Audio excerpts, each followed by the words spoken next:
কাবিন কত দিবেন? 1111 টাকা। এত কম টাকা কেন? ভালোবেসে?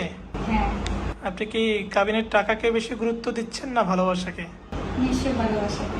আপনি দেনমোহর কত নিতে চান বা কত ধার্য করতে চান, তখন সে বলে ফেললো যে 1111 টাকা। এবং সবচেয়ে মজার ব্যাপার হচ্ছে এখানে কিন্তু 4টা এক তারা হচ্ছে আমার কাছে আসে, যোগাযোগ করে এবং আমি জানতে পারি যে তারা একটা রিলেশনে আছে এবং রিলেশনের মেয়াদ 10 থেকে 15 দিন এবং তারা চেয়েছে যে ভালো একটা অবস্থানে থেকে তারা এই সম্পর্কটাকে আরো জোরদার করতে চায়।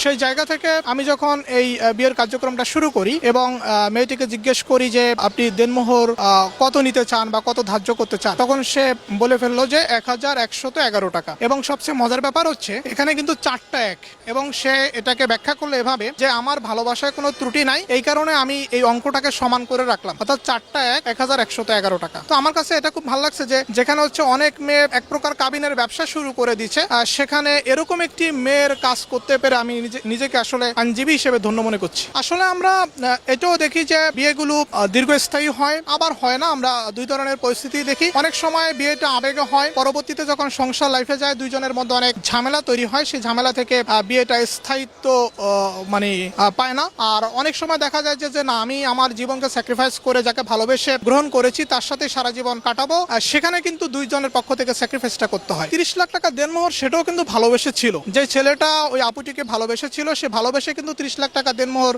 ধার্য করেছিল, আপুটিকে 30 লাখ টাকা দিতে চেয়েছিল। কিন্তু আপুটির সাথে ছেলেটির রিলেশন ছিল দীর্ঘ 6 বছর এবং রিলেশনের জায়গা থেকে তারা বিয়ে করেছে। এখন হচ্ছে তাদের মধ্যে মনোমালিন্য হয়, তারা এখন ডিভোর্সের সিদ্ধান্ত নিল। এবং আপুটি যেটা বলেছে যে আমি যার সাথে 6 বছর ধরে রিলেশন করেছি, যাকে মন দিয়েছি, ভালোবেসে বিয়ে করেছি, এখন যেহেতু তার সাথে আমার কোনো সম্পর্ক থাকতেছে না বৈবাহিক ভাবে, আমি এই দেনমোহরের টাকা দিয়ে কি করব? আসলে দেখেন এখানে আমি কি বলবো, অনেকে ভালোবেসেই কিন্তু স্যাক্রিফাইসটা করে। যেমন যে মেয়েটা হচ্ছে 1111 টাকা কাবিনের পরিমাণ ধার্য করেছে নিজ থেকে, সে কিন্তু এটা ভালোবেসেই করেছে।